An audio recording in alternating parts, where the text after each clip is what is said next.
So I get asked all the time, how do you sell 100,000 plus books, right? In another lifetime, I was in publishing. I started a publishing company, Traditional Publish. And we were very lucky, and eventually we partnered with Simon & Schuster. So I get asked all the time, how do you become an Amazon bestseller? And that's really good if we want leverage, but it doesn't mean you're selling a lot of copies. So how do we sell a lot of copies, maybe 100,000 plus books, in addition to just getting the title of Amazon bestseller? So to do that, you have to think about the psychology of buying. There's a methodology and a psychology to book buyers. Number one is the cover design. The cover design has to be tight. It's got to be really, really good. And the cover. And what's going to serve you the best is the cover, or the title should be somewhat ambiguous. And then the subline should actually be very descriptive. For instance, we used to have a book years ago called Juggling Rhinos, right?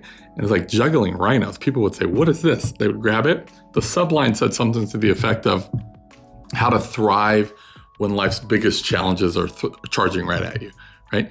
So if we're a little bit ambiguous on the title and then very descriptive on the subtitle, that's going to be really good. Don't hire a graphic designer to do your book cover. Hire somebody that lays out book covers for a living. It's going to be $500-600 as to both to $300, right? The second thing is, once they grab for it and reach or click, they're going to flip it over and look at the back synopsis. That's what they're going to do.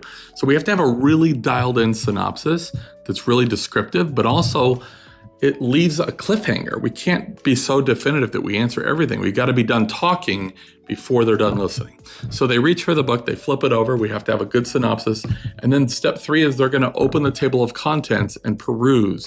And if they see one or two things that really resonates with them, it goes in the cart. So that's what you have to do, is think about those 3 tips to get it in there. Now, how do you sell 100,000 plus copies? Don't think about that. Think about, how do you sell 5,500 copies in a short amount of time? So if you're going to do ad spend or marketing, don't worry about 100,000 books.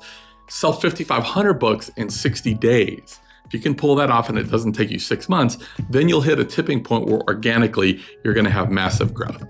And, hey, if you want a free booklet on how to have a lot more success in your life, or how to build a 7-figure business around your book, then just drop wealth in the comments below.